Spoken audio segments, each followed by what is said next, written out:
Welcome. This podcast is a series of candid conversations exploring the human experience from a completely new perspective. In it, we will be diving deeply into the meaning of commonly used words and pointing you away from that old stressful way of looking at life and towards a new paradigm. This will help you find a sense of calm, cultivate meaningful relationships, and create harmony in every aspect of your life. Here is Navigating Life with Ease with Michaela, Ellis and Clare, Downham.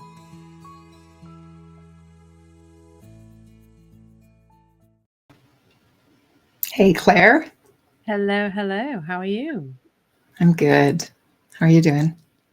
Yeah, I'm all right. Awesome. Do you have a word for me? I sure do. Feelings. Oh, that's a good one. That's I mean, for me at the moment, that's the biggest thing I'm seeing more about, and almost seeing the same thing but at a different level.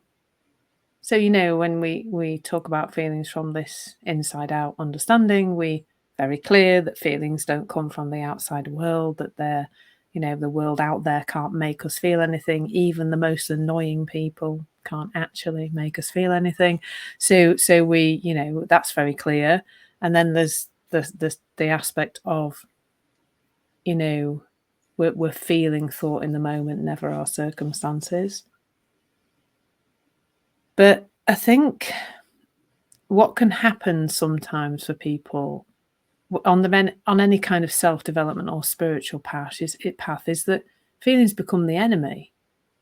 There's an awful lot of tools and techniques and medication and self-medication and meditation and whatever. There's lots of things that are guiding us towards feelings are a problem. Let's find a way to get rid of them ASAP, as soon as possible. And what I'm seeing more of at the moment is that's, well, first of all, it's futile. You can't really get rid of them. But also it's going against life. Feelings are a creation of the energy of life. They're supposed to be there. And they're actually, by feeling them and being okay with feeling them, being okay, not demonizing them, not thinking they're a problem, kind of going through them rather than around them or, avoiding them. There's a new us on the other side of that. I think it was Amy Johnson the other day on her podcast, or somebody on her podcast said, the answer is through. It's through the feeling. It's being able to be okay with a feeling. Now, that I don't want that to sound like a doing to people, because it's not something to do. But when we see the nature of feelings, that they are just energy arising in the body due to the direction in which our conscious or unconscious thinking has gone in, and they are just that manifesting in the body. They just lose that demon status. We can see them. Once we see them differently, we can then experience them. And I think that's the end to seeking, is just that Sydney Banks quote: if the only thing that people would learn was not to be afraid of their experience, that alone would change the world. That's it. If we're no longer afraid of our feelings, life is transformed. Everything is different. There's no more chasing. There's no more fighting. There's no more seeking. Because all of it is seeking a better feeling, isn't it? No matter what we're doing. So, yeah, and it's something I'm just loving seeing more and more about at the moment, and sharing more and more about. So I love that word, It's a beautiful word. Over to you. What about you? What are you seeing about feelings?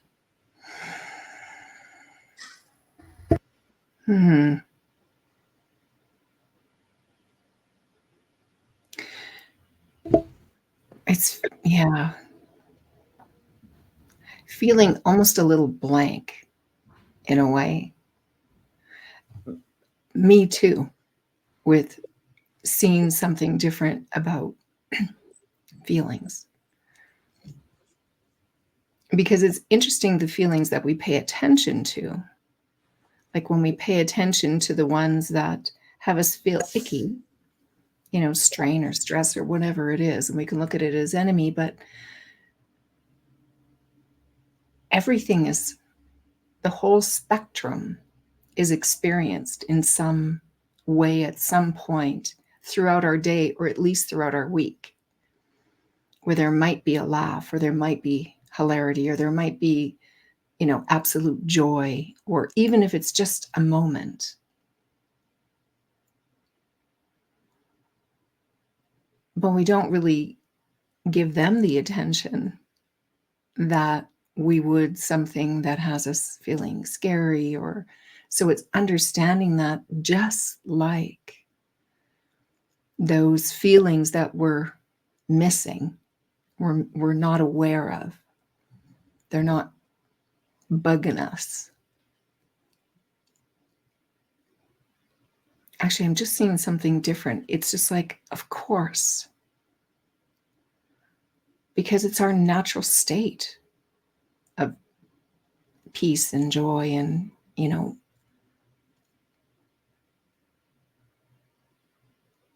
I just saw that if that is our natural state, of course we wouldn't really be thinking much about it, because all is cool.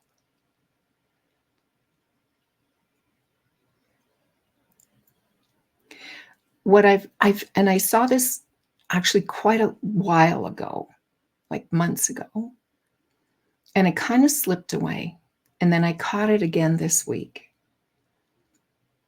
This idea that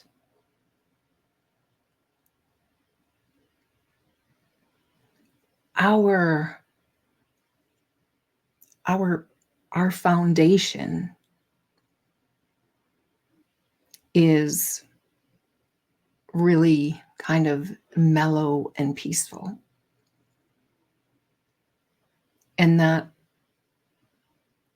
when we're present to whatever is going on in our life, whether it's someone who, who's doing something that we wouldn't do, or maybe we'd prefer it to be something different, or maybe there's something present to our life that we need to do, we'd rather not, or we just seem to have a lot of things that need doing. So we might have some thoughts about that coming to it. What I've seen this week is when just becoming really present to it,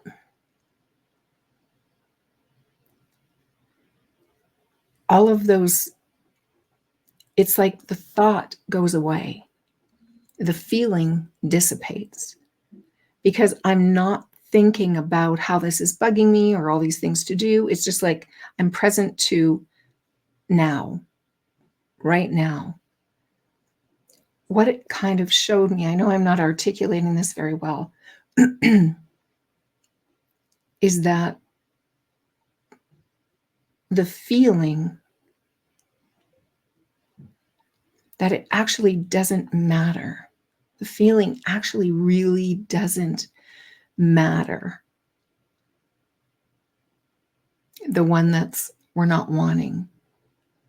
The one that we think is telling us that we need to do something or not do something, or pull back, or dive in and, fight for our right, or whatever it is. Just the right feeling is always there, always present. It's like the blood running through our veins. It's there. And anything else that we might scare ourselves into thinking, or whatever other sort of,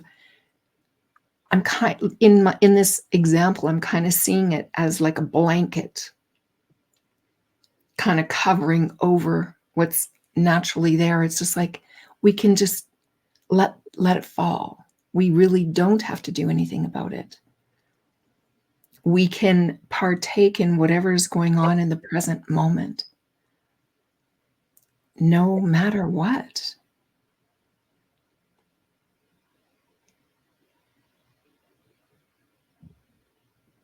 You see how fresh this still is for me. But I know there's something more that I want to see as well. I think I loved there what you said about the present moment. That's it, isn't it, really? Because if we're fighting against a feeling, we think it's supposed to not be there. We're the mind. It's the mind, isn't it? The mind with its stories about this is a feeling that shouldn't be there. This is an acceptable feeling. Blah blah blah. Mm. Without that, we are just in the present moment with what is.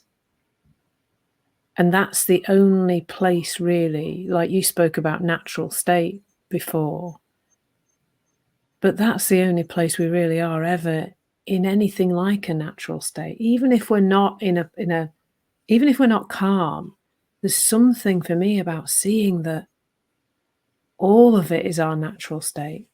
All of it is the one. There is no duality. There's no separation. There's no, this is our natural state and this is not our natural state. Mm. An anxious feeling is my natural state. If it's my natural state in that moment, it's part of the whole. There is no separation between the two. And in actual fact, I see now that these, let's take an anxious feeling as an example, that's innate well-being. Because that is our system trying to guide us back all the time. It's going, hey, watch out, your state of mind's a bit, hang on. It's just this notification. It's just a notification, isn't it? Like if we get a notification on our phone, I get far too many of those. That we don't like go, oh, I've got to get rid of it, now. Or sometimes we maybe do. I have that sometimes. I don't want any notifications. How do I get rid of them all? But actually, there's that. We don't need to do anything about it. It's just a notification, and that's all a feeling is. Is it Elsie Spittle who called them love notes or something like that? I can't remember. I think it was her that just called them, their notes. Yeah, love letters. They're love letters from our innate well-being. Yeah. It's all part of the same thing. We are perfect just as we are, exactly as we are. And that is freedom, because sometimes in this conversation I do, you and I both spend time in the heartfelt room, and a lot of what I find people come into that room with is being upset about a feeling, almost because they've come into a conversation like this, they've experienced their true self, this calm, that this kind of presence, they've fallen into that space for a while, and then they're human, so they've gone back into some kind of upset or some kind of anxiety or whatever. The problem is not their anxiety, it's the judgment that they're not supposed to have anxiety now, because they know the three principles, and that, in inverted commas. So that can be a really unpleasant trap to end up in, really. It makes the feelings even more sort of demonized than they were before, because now we know something that's supposed to get rid of those feelings, and it doesn't, because they're not supposed to go away. It's the judgment of them. It's always the judgment of them. Yeah. And if we just see them as a perfect part of being human, it changes everything. That's been the biggest thing, I think, for me on this journey, is just, oh, it's okay. It's okay for me to be grumpy. It's okay for me to be ranty. They're my usual defaults, by the way. Like, it's all fine. It's all fine. That is freedom. It really is.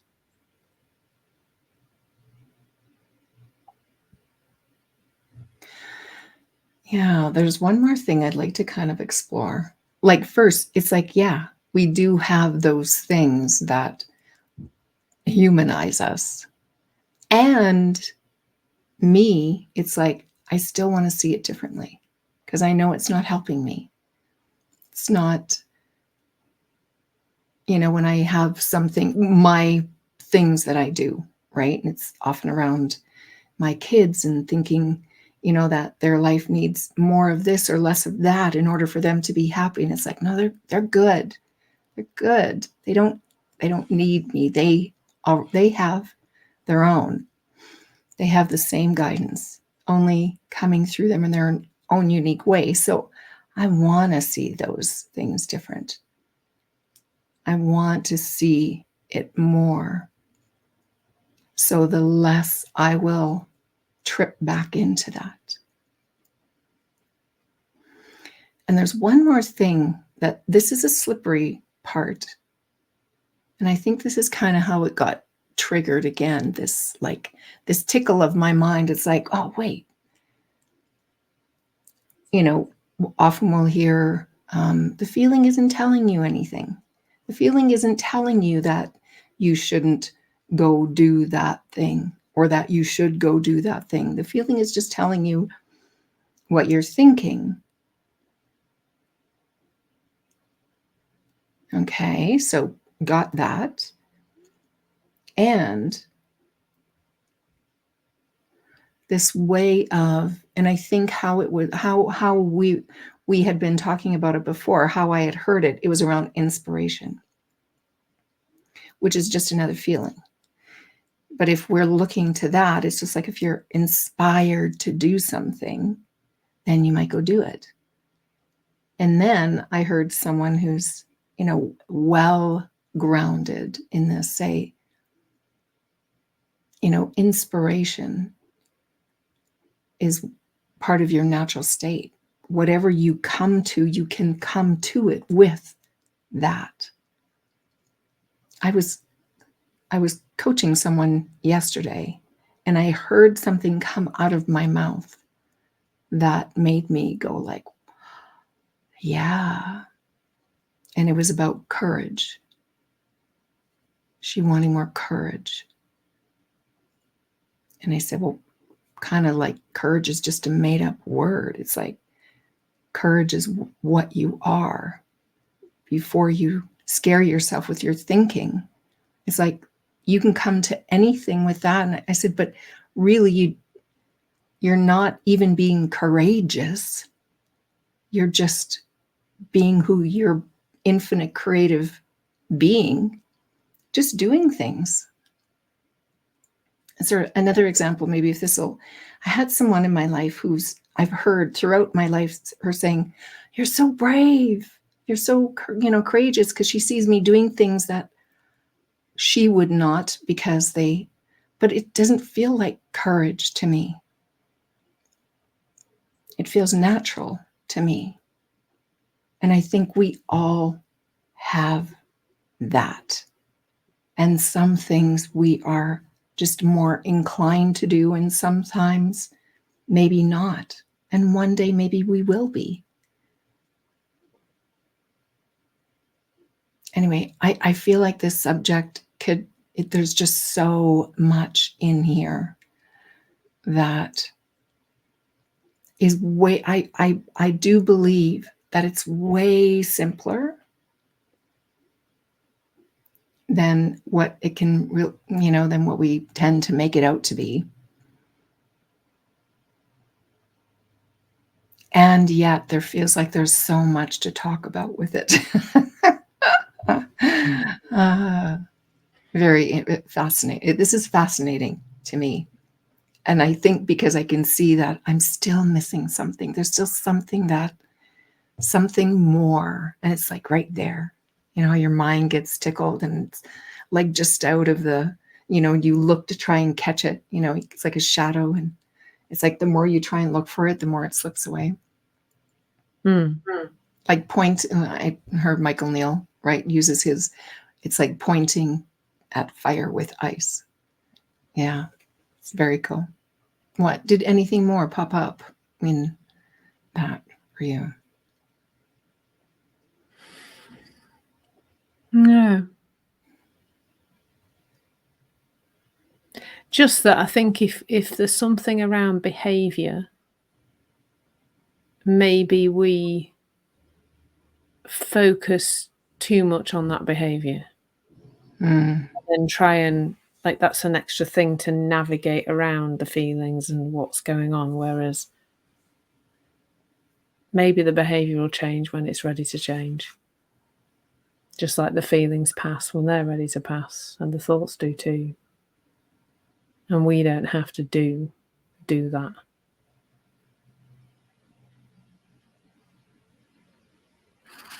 That was a good word. We might have to come back to this one again. Yeah. Because it's a biggie. It's a biggie for everybody, I think, in life is feelings. But that's it for now. We were saying before, weren't we? We don't want to do too much, because we just want people to go off and just have this little bit of something to contemplate, but don't think about it too hard. Right. All right. Yeah. Definitely. So we'll see you again next time. Thank you. Yeah. Thanks, Claire. Bye. Ciao. Hey, thank you for being a part of Navigating Life with Ease. We'd love to hear your feedback and receive a review on your favorite podcast platform. That'd be great. This will help others who'd also like more ease in their life to find us. You truly matter to us, and we're here to support you. So if you've any words you'd like us to explore, or you have a question, please reach out to us at Clare@claredownham.com or Michaela at simpleselfconnection.com. Again, thanks for listening, and stay tuned for more episodes of Navigating Life with Ease.